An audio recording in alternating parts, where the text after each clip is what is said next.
오늘 예배하는 우리 사랑하는 성도님에게 하나님의 크신 은혜와 은총이 함께 하시길 주의 이름으로 축원드립니다. 아멘. 사랑하는 여러분, 오늘은 교회력으로 삼위일체 주일입니다. 성령님의 역사하심, 저번 주가 성령 강림 주일이었는데요. 성령의 역사하심이 온 교회를 덮는 은혜의 계절을 지금 이 순간 지나고 있습니다. 성령이 우리 안에 거하실 때, 우리 안에 임하실 때 일어나는 일들이 있는데 가장 위대하고 본질적인 변화는 무엇이냐면 저와 여러분이 진정한 자유를 얻는다는 것이고, 그 자유 속에서 그 자유가 우리금 있었는데 그 자유가 온전하게 회복되어지는 역사가 일어난다는 것입니다. 오늘 여러분이 함께 읽으셨던 갈라디아서 5장 1절 말씀은 인류 역사를 통틀어서 가장 위대한 복음적 선언입니다. 예수 그리스도를 믿는 모든 성도들에게 주어지는 영적 자유 헌장이 바로 오늘 여러분이 읽으셨던 갈라디아서 5장 1절의 말씀입니다. 역사적으로 한 나라가 억압을 뚫고 온전한 독립과 자유를 이뤄갈 때 그 나라는 국가 이념과 정체성을 담은 자유 헌장을 발표합니다. 여러분 잘 아시고 세계적으로 1776년 미국이 독립을 선언했을 때 독립선언서를 낭독을 했습니다. 자유헌장을 공포했거든요. 그것이 어디에 있냐면 필라델피아에 있는 의회 사령탑 안에 있는데 그곳에서 거룩하게 큰 종소리가 울려 퍼졌습니다. 그 종 표면에는 구약성경 레위기 25장 10절 말씀이 기록되어 있습니다. 그 내용이 이렇습니다. 이 땅에 있는 모든 주민에게 자유를 공포하라.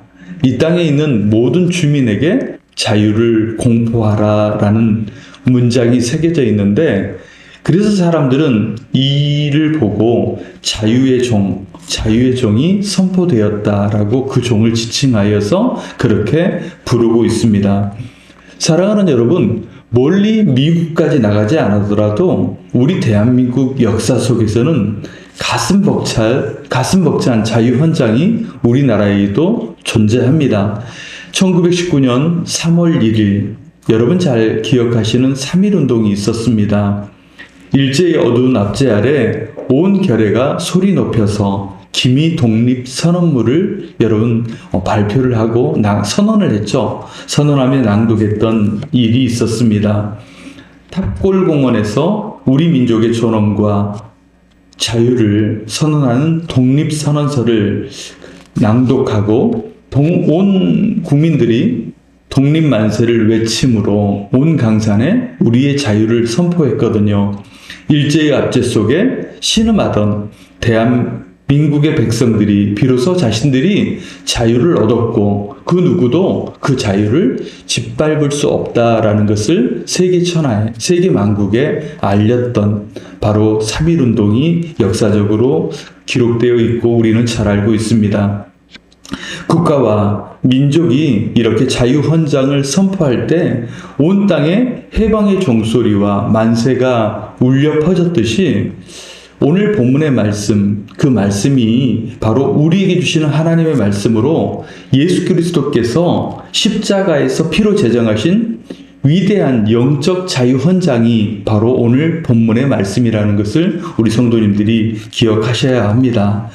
하나님께서는 이 말씀을 통해서 사단의 압제 속에 있던 저와 여러분들, 죄로 인해서 고통당하고 신음하던 저희들이 이제는 영적 자유인이 되었다라는 거, 온 세계 앞에, 온 세상 앞에 진정한 우리가 자유인이 되었다라는 것을 선포하는 말씀이 본문의 말씀이라는 것입니다. 코끼리 조련사가 있습니다. 코끼리 조련사가 있는데요. 아기 코끼리를 훈련시킬 때 작은 말뚝을 박아서 쇠사슬을 이어서 이 코끼리를 묶어 놓는다고 합니다. 아기 코끼리는 처음에 이 사슬을 끊으려고 안간 힘을 쓰죠. 그러나 그것이 잘 되지 않습니다. 그러나 시간이 되어서 이 코끼리가 다 자라거든요. 성체가 되었을 때 그는 말뚝을 다 한꺼번에 뽑아내버릴 힘이 있지만 그는 힘이 생겼지만 더 이상 이것을 시도하지 않습니다. 왜냐하면 그 코끼리의 머리에는 나는 이 쇠사슬을 끊을 수 없다라는 기억이 마음속에 깊이 심겨졌기 때문이라고 합니다. 사랑하는 여러분, 혹시 우리 신앙생활에도 이런 것들이 심겨지지는 않았는지요? 예수 그리스도 안에서 우리는 자유함을 누리고 온전히 복된 삶을 살아가야 되는데 우리는 여전히 옛 사슬에 묶인 채 살아가고 있을 때가 많습니다. 오늘 본문의 말씀, 그리스도께서 우리를 자유롭게 하려고 자유를 주셨으니 그러므로 굳건하게 서서 다시는 종의 멍에를 매지 말라. 아멘. 오늘 이 약속의 말씀을 통해서 우리를 참으로 자유롭게 하시려고 참 자유를 주시는 성령의 은혜, 이 세 가지를 우리가 다시금 배워서 우리가 나아가기를 원합니다. 말씀을 배울 때 우리에게 주시는 은혜를 충만히 누리는 우리 정춘중학교의 믿음의 성도들이 되시길 주의 이름으로 축원드립니다. 첫 번째로 우리 성령은 우리로 죄와 사망의 법으로부터의 자유를 누리게 하십니다. 성령이 주시는 첫 번째 자유는 우리의 힘으로 결코 해결할 수 없던 바로 죄와 그리고 우리는 안 된다라는 저주, 사망의 공포로부터 저와 여러분들을 해방시켜 주셨다라는 것입니다. 구약 성경을 보면 이 자유가 무엇인지를 잘 설명해주는 사건이 나타납니다. 바로 출애굽, 홍해 사건입니다. 이스라엘 백성들이 애굽에서 430년 동안 애굽의 압제 속에서 종노릇하던 사람들이었습니다. 그들의 힘으로는 절대로 바로의 손아귀에서 벗어날 수 없는 그런 사람들인데 하나님께서 권능의 손으로 개입해 주셔서 유월절 어린 양의 피로 그들을 건져내어 주셨고 여러분 잘 아시는 홍해를 가르사 바로 애굽 바로 군대의 추격에서 그 군대를 홍해에 수장시킴으로 말미암아 그들을 구원해 주셨습니다. 바로 홍해에 발을 내미는 순간 그들은 더 이상 채찍을 두려워하는 그런 옛 종된 신분이 아니라 완전한 자유인이 되었다라는 겁니다. 로마서 8장 2절 말씀을 보시면 이렇게 말씀하는데요. 생명의 성령의 법이 죄와 사망의 법에서 너를 해방하였음이니라. 아멘. 이렇게 말씀하고 있습니다. 출애굽한 이스라엘처럼 우리 주님께서는 저와 여러분을 교회로 부르시고 죄의 상태, 노예의 상태에 있었던 저와 여러분들을 완전하게 구원해 주시고 자유를 주셨다라는 사실입니다. 할렐루야.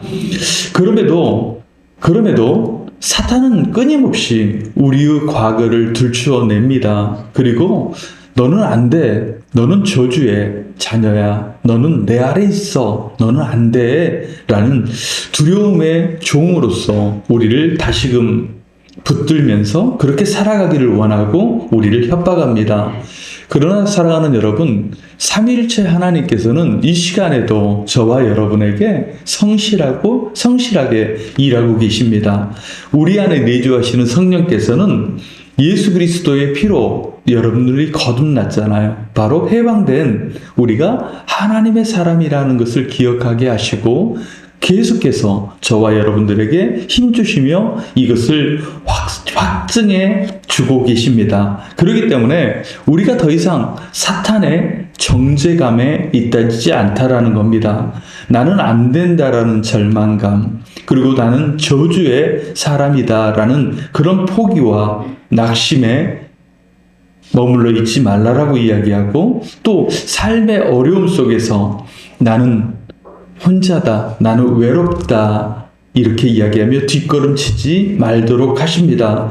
이미 여러분은 하나님의 부르심에 따라서 홍해를 멋지게 건너낸 사람들입니다. 그렇기 때문에 그 당당함을 가지고 죄와 사망의 권세를 이기고 자유를 누리며 살아가는 여러분 되시길 주의 이름으로 축원드립니다.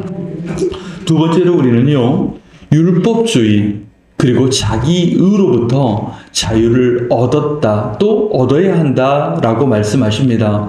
성령님은요, 여러분들이 다들 짐을 하나씩 지고 계시거든요. 그것은 뭐냐면 율법의 짐이에요. 율법의 짐. 내가 무언가를 행해야만 구원을 받을 수 있다라는 그런 종교적인 압박감, 그리고 인간으로서 공로를 세워야 한다라는 그 공로적인 것에 대해, 그 짐에 대해서 성령님은 자유를 허락하셨다라는 겁니다. 여러분 아마 베드로 잘 아시잖아요. 초대교회의 위대한 사도였던 베드로, 그는 율법주의 그리고 또한 이 멍에에 대해서 자유롭지 못했던 사건이 갈라디아서 2장에 기록된 사건이 하나 있습니다. 베드로가 안디옥 교회에서 이방인 성도들과 기쁘게 식사를 하고 있는 그런 식사를 하던 중이었습니다. 그런데 그때 당시에는요, 할례를 중시했던, 율법을 중시했던 유대교인들이 있었어요. 이 사람들은 뭐냐면 유대인들이라 그래서 단순히 유대인들이 아니라 바로 예수님을 믿고 개종이 되었죠. 예수님을 믿고 한 교회 안에서 유대인들 중에서 개종이 된 유대인들이 예수님을 믿는 성도들이 있었는데, 그들이 강조하는 것은 계속해서 할례를 받아야 한다. 그리고 또 율법을 꼭 지켜야 한다. 율법대로 살아야 한다라고 이야기하면서 교회 내에 있었다라는 거예요. 그리고 또 이제 이방인이었는데 예수님을 믿었던 사람들과 함께 교제하며 교회를 이루어가고 있었는데, 그때 베드로가 이방인들과 함께 식사를 하고 있었던 상황입니다. 그러니까 이 유대인들이 바로 베드로를 보면서 이제 지적을 하려고 하니까 이방인들과 식사를 하고 있다가 혹시 저 사람들에게 내가 비난을 받을지 모르겠다라고 베드로가 생각을 하면서 슬그머니 식사 자리에서 꽁무니를 빼는 겁니다. 결국 베드로가 자리를 피했다라고 성경에는 기록되지만 잘 살펴보면 도망을 간 것 같습니다. 그런데 베드로가 도망을 가듯이 여러분, 우리가 살아가는 일상 속에서 우리 그리스도인들의 삶을 살펴보면요, 주변의 시선을 무서워할 때가 있습니다. 저 사람 목사인데, 저분 장로님이신데, 또 어떻게 성도님이 저러실 수 있어? 그럴까봐 우리 행동이 위축이 되고 또 그런 여러 가지 상황들이 있어지실 겁니다. 그러니까 율법의 멍에를 순간적으로 좀 벗어버리고 싶다. 그리고 또 위선을 그것 때문에 행해야 되는 그런 상황들이 있다라는 거죠. 그때 이 상황을 목격한 바울이 모든 성도 앞에서 베드로를 책망해 버립니다. 회중에서 책망하다 보니까 아마 베드로와 바울이 이때부터 약간 소원해진 것 같습니다. 그런데 뭐라고 선포를 하냐면, 바울이 선포하기를 우리가 의롭게 되는 것은 율법의 행위가 아니요 오직 예수 그리스도를 믿는 믿음으로 말미암아 우리가 자유로워진다, 의롭게 된다라고 선포를 합니다. 우리가 믿음으로 의롭게 되었기 때문에 우리가 다른 사람들의 율법에 매여서 눈치를 보는 것이 마땅하지 아니하고, 다른 사람들의 눈초리가 무섭고 또 책 잡힐까봐 도망가는 모습을 우리는 보여서는 안 된다라고 사도 바울이 이야기하는 겁니다. 그러니까요, 다시금 이야기하면 베드로는 그 율법이라는 그 굴레 안에서 또 자기의 공로주의, 이것이 짬뽕이 되어서 그것이 함정이 되었고 결국 거기에서 넘어짐의 앞잡이가 되었다라는 겁니다. 믿음으로 거듭났고 복음으로 거듭났으면 내가 하는 행동이 맞다, 내가 하는 행동이 주님과 동행하는 올바른 행동이라는 것을 우리가 바로 자신감을 가지고 행해야 하는데, 이것이 바로 한정이 되어서 내 행동이 부자연스럽고 눈치를 보게 되고 또 숨어지는 그런 어려움을 표현하게 된다라는 거죠. 사랑하는 여러분, 우리가 신앙생활을 하면서도 마음에 기쁨이 없이 늘 피곤하게 신앙생활을 하는 이유는 뭐냐면, 은혜의 법이 아니라 바로 율법의 법을 통해서 우리가 신앙을 대할 때 이런 경우가 많습니다. 내가 이만큼 해야 복을 주시겠지? 내가 이 정도 정성을 들여야 하나님께서 복을 주시지 않겠어? 또 두려움과 나의 봉사, 내가 이렇게 봉사를 했는데 또 내가 이만큼의 교회에서 일을 해가고 있는데 라는 자기의의 바벨탑. 그렇기 때문에 이것을 쌓아가게 되면 우리의 순수한 신앙과 순수한 마음들이 잃어버리게 되는 것이죠. 바로 이 모든 것들이 우리를 절망으로 끌고 가게 되고, 때론 이것이 더 외로워지는 신앙 상태로 만들어가게 된다라는 겁니다. 결국 두렵고 사람들과의 관계를 깨뜨리고 홀로 외로워지는 신앙을 만들어가게 된다라는 겁니다. 그래서 성령님께서는 행함이 있는 나만의 것이라 주장하는 이것들을, 이런 교만들을 무너뜨리게 하고 나를 있는 모습 그대로 용납하시는 하나님의 전적인 은혜 가운데 머물게 하신다라는 겁니다. 그래서 그 성령, 내주하시는 성령님이 참된 우리에게 자유를 허락해 주시면서 함께 교제할 수 있도록, 한 마음을 품을 수 있도록 인도해 주신다라는 거예요. 그러기에 사랑하는 여러분, 이 시간 보시는 하나님의 은혜, 성령님의 은혜를 통하여서 우리를 짓누르고 있는 그 율법의 무거운 멍에를 벗어버리고 함께 은혜 안에서 기쁨을 누리며 살아갈 수 있는 우리 성도님들이 되시길 소원합니다. 교회 일을 할 때나 뭐 어떤 일을 할 때 경쟁적으로 또 나만이 돋보여야 되는 그런 것이 아니라, 내가 나의 옆에 당신이 있어줘서 그 자리를 지켜가주는 것이 얼마나 내게 은혜가 되는지, 기쁨이 되는지 모르겠습니다. 이런 은혜로 살아갈 수 있는 여러분들이 되시길 소원합니다. 특별히 제가 메모를 잠깐 하나 해놨는데요. 저희 아버지가 돌아가신 지 6년이 되었습니다. 근데 저도 장례를 많이 인도를 했다 그랬잖아요. 정말 장례를 많이 인도했는데 예전에 부목사 시절에 저 위에 선임 목사님이 계셨어요. 그런데 선임 목사님이 이런 이야기를 하더라고요. 이런 말씀을.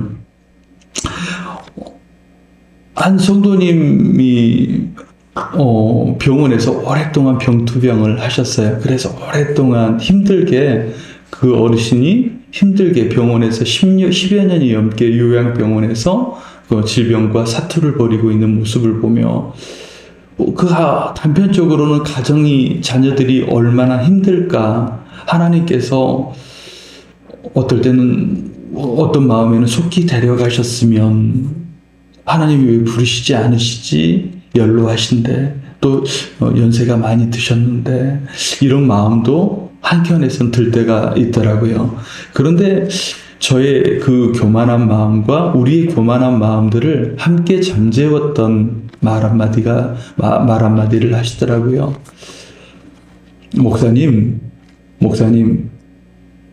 저는 일찍이 아버지가 돌아가셨는데 가족들에게는 혹시 저렇게라도, 저 모습이라도 아버지가 살아계셨으면 좋겠어요 라고 그런 말씀을 하시더라고요.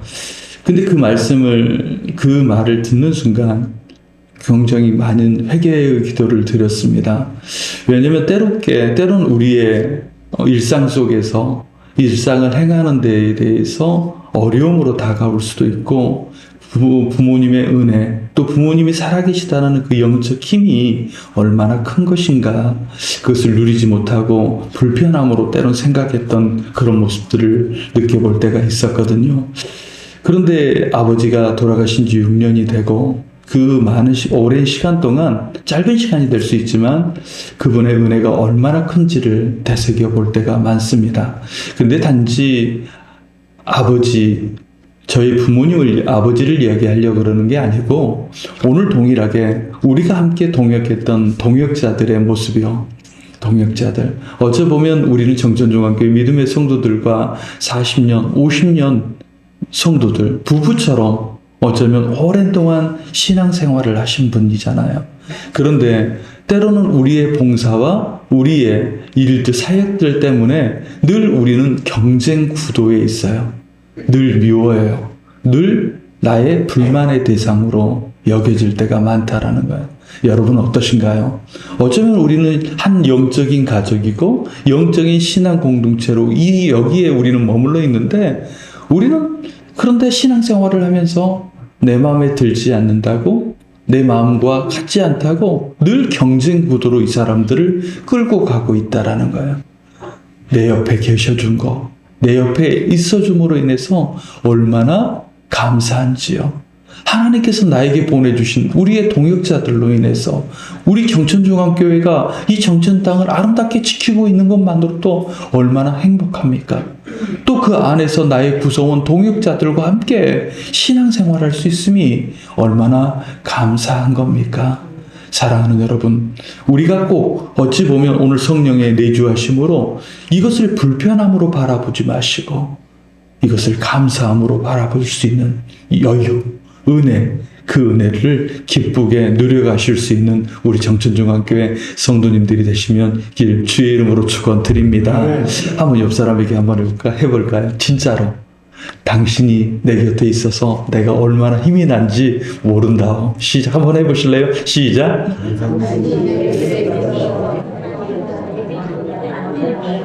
이 시간 그 아내에게 하시면 안 돼요. 남편에게 하시면 안 되고요. 꼭 남편하고 아내한테만 하시더라고요. 다른 사람에게. 자, 딱 한 번만 더 해봅시다. 당신이 내 곁에 있어서 얼마나 힘이 되는지 모르겠습니다. 고맙습니다. 사랑하는 여러분, 그 마음, 우리 안에 있는 성령이 한 마음을 품게 하신다라는 것, 저번 주에도 말씀드렸지만 이 마음을 가지고 더욱더 사랑 안에서 강건해지는 정천중앙교회 성도님들이 되셨으면 좋겠습니다. 셋째로 성령님은 육체의 욕심을 이기는 진정한 거룩한 자유로 우리를 이끌고 가십니다. 성령이 주시는 자유는요, 내 마음대로 죄를 지어도 된다, 내 마음대로 해도 된다라는 그런 방종을 말하는 것이 결코 아닙니다. 도리어 내 이기적인 자유를 기꺼이 내려놓고 하나님 말씀 앞에 내가 순종해야지, 하나님 말씀으로 살아봐야지 라는 자원하는 순종, 바로 가장 높은 차원의 성화, 가장 높은 차원으로 우리가 나갈 수 있는 길을 열어주신다라는 거예요. 우리 성도님들이 이제 이 단계에서 이 단계로 넘어가는 그러한 성도님들이 되셔야 된다라는 거예요. 아주 고차원적인 것을 말씀하고 있습니다. 이 아름다움, 이 자원함의 자유는요, 누가 보여주고 있냐면 빌레몬과 오네시모가 성경 속에서 보여주고 있습니다. 오네시모는 원래 종이었습니다. 근데 그 주인이 누구였냐면 빌레몬이었어요. 빌레몬. 근데 빌레몬의 재산을 훔쳐서 달아났던 사람이, 자기 주인의 돈을 훔쳐서 달아났던 사람이 오네시모였습니다. 당연히 세상의 법대로라면 그는 붙잡혀 죽임을 당해야 하는 마땅한 죄인이었거든요. 그러나 그가 로마 감옥에 잡혀 있을 때 바로 바울을 만났습니다. 그리고 복음을 듣게 되고 그가 성령 안에서 거듭났어요. 거듭나서 그 오네시모가 완전한 새 사람이 되었다라는 겁니다. 사랑하는 여러분, 여기에서 중요한 것이 있는데, 새로운 사람이 되었다라는 건 거듭났다라는 것을 의미합니다. 거듭났다라는 것은 어떤 표현이냐면 회개를 통해서 예전에 죄인이었던 나는 죄로 인해서 죽었다라는 거죠. 그런데 죄로 인해서 죽었던 나는 온전히 회개를 통해서 예수 그리스도를 통해 거듭났다. 새로운 생명으로 거듭났다라는 것을 말씀하고 있거든요. 저와 여러분은 예수님을 통해서 거듭난 사람이라는 거예요. 할렐루야. 예수님을 믿음으로 인해서 예전에 나는 죽었어요. 죄로 인해서 살던 나는 죽고 이제 예수님과 더불어서 새로운 생명으로 살아난 사람이 바로 저와 여러분이라는 겁니다. 그래서 예전에 나는 죽었고 나는 새로이 태어났다. 여러분 새로 태어나지 않으셨나 봐요. 아멘을 안 하시는 거 보니까요. 예전에 나는 죽고 여러분은 새로 태어나셨습니까? 우리는 새로 태어난 거듭난 사람이라는 거예요. 그래서 사도 바울은 빌레몬에게 편지를 씁니다. 도망친 노예 오네시모를 더 이상 종이 아닌 사랑하는 형제로 그를 받아달라라고 편지를 써요. 그는 회개를 통해서 하나님의 사람으로 성령으로 거듭났다. 오네시모가 더 이상 종이 아니라 내 사랑하는 형제로 그를 받아달라라고 이야기합니다. 그리고 또 어떻습니까? 그 돈을 훔쳐갔던 것도 인정하며 그가 회개하고 용서를 구하고 하나님 앞에서 거듭나고 있다. 그러면서 어떻게 해요? 빌레몬에게 뭐라고 이야기하냐면 당신은 당연하게 용서해줘라. 사도의 권위로 빌레몬에게 이렇게 명령을 하는 것이 아니라 당신은 어떻게 하겠느냐라고 당신의 생각을 말해달라. 기도해보고 당신의 생각을 말해달라라고 이야기를 하는 거예요.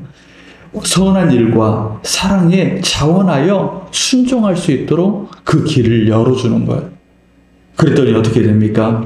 성령으로 변화됐던 빌레몬은 기꺼이 내가 저 사람을 그래요. 세상법으로 벌할 수 있어요. 세상법으로 징계할 수 있어요. 어쩌면 오네시모를 죽일 수도 있어요. 그러나 그 당연했던 권리를 내려놓고 거듭난 형제 오네시모를 품어주는 거예요.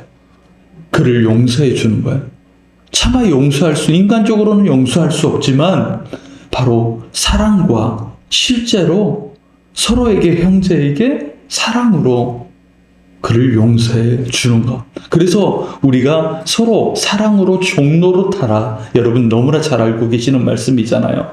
오직 사랑으로 서로 종로로 타라. 이 말씀을 순종하고 실천하기 위해서 내 눈앞에 차마 세상의 인간적인 모습으로는 저를 용서할 수 없지만 하나님의 사랑으로 변화되어 보니 바로 그 사랑 안에서 내가 더 이상 사단의 종이 되고 죄의 종로로 타지 않기 위해서 하나님 말씀 앞에 순종하며 저를 용서하는 거예요. 그리스도의 사랑으로 말미암아. 세상의 자유는 내 육체의 욕망을 채우기 위해서 타인을 희생시키고 있잖아요. 내 욕심을 채우기 위해서 상대방의 그 희생을 강요하고 타인의 희생이 정당한 것처럼 그렇게 말을 합니다. 그런데 성령이 주시는 자유는 어떤 거냐면 그리스도의 사랑에 매여서 내 자유를, 내 권리를 포기하고 이웃을 섬기는 자로 변화시켜 나아가는 거예요. 이것은 한 단계 높은 차원의 신앙생활이에요. 이것이 바로 우리 정천중앙교회 믿음의 성도들이 감당하고 감당되어지고 이것을 행하는 차원으로 나아가고 있는 거예요. 우리 주위를 둘러보시기 바라요. 자신의 탐욕과 자신의 자존심을 버리지 못해서 이웃을 힘들게 하는 사람이 얼마나 많습니까? 억압하고. 그래서 이웃의 사람들이 하나를 표현하면 내가 고통당하고 있어요. 저 사람 때문에 내가 고통당하고 있어요. 근데 본인만 몰라요. 내가 얼마나 고통을 당하고 있는지. 이 사람들이 어떻게 해요? 이 사람을 위해서 희생하고 있고 참아주고 있고 사랑으로 품어주고 있다는 사실을 본인이 모른다라는 거예요. 그러면 이 사람은 얼마나 불쌍한 사람이 되고 이 사람은 얼마나 불쌍한 사람이 돼요. 근데 이것을 우리가 깨닫는 사람이 되어야 한다는 한 성령 안에서 나로 인해서 다른 사람들이 힘들어할 수도 있겠구나. 나로 인해서 다른 사람들이 진정한 은혜의 가치를 누리지 못할 수도 있겠구나. 나의 자존심 때문에, 나의 욕심 때문에, 나의 내려놓지 못한 순종 때문에, 불순종 때문에 이것을 생각할 수 있는 여유. 한 성령 안에서 이것을 생각하고 그러면서 서로 사랑 안에서 종로로 돼가는 거예요. 사랑 안에서 종로로 탄다라는 것은 서로 섬겨주는 것을 말해요. 나의 권리를 내려놓고 이웃을 섬겨주는 것을 말하고 있다라는 거예요. 우리는 내 자아의 감옥에서 살고 있어요. 목사가 되면 제가 존경하는 정장복 총장님이 계셔요. 설교의 대가시죠. 한국교회 근간이신데 목사가 되기 전에 그분의 설교를 들을 기회가 있었는데 그분이 제일 먼저 하시는 말씀이 목사의 성에서 내려오십시오라는 말씀을 하셔요. 목사의 성에서 내려오십시오. 왜냐하면 교회 안에서 자신의 성 안에 갇혀버리면 성도들을 바라보지 못하거든요. 마찬가지예요. 우리들도 마찬가지예요. 목사가 목사의 성에 갇히면 다른 성도님들을 못 보듯이 재직들이, 장로님들이, 권사님들이 그 성에 갇히면 성도들을 보지 못해요. 마찬가지로 교회가 자신들의 성 안에 갇히면 이웃 주민들을 바라보지 못해요. 마찬가지예요. 내가 나의 신앙에 또 취하고 나의 모습에만 갇혀버리면 내 옆에서 신음하고 있는 사람들을 보지 못하거든요. 그래서 오늘 동일하게 내 자아의 감옥에서 벗어나 이웃의 아픔을 돌아보고 지역사회를 품으며 기꺼이 우리는 사랑의 종이 되어 진정한 성령의 사람으로 우리 정천중학교 성도님들이 거듭난 그리스도의 모습으로 살아가실 수 있기를 오늘 성령님은 저와 여러분에게 당부하시는 줄 믿으시는 여러분 되시길 소원합니다. 이제 사랑하는 여러분, 말씀을 맺겠습니다. 세상은 여전히 give and take를 원합니다. 주는 만큼 사랑해 주길. 내가 주는 만큼 사랑해 주겠다. 내가 준 만큼 받아야 하고 대가가 없으면 나는 절대 움직이지 않을 거야. 세상의 흐름은 그렇습니다. 그러나 사랑하는 여러분, 우리는 이미 위대하고 엄청난 사랑을 몸소 경험한 사람입니다. 우리도 하나님을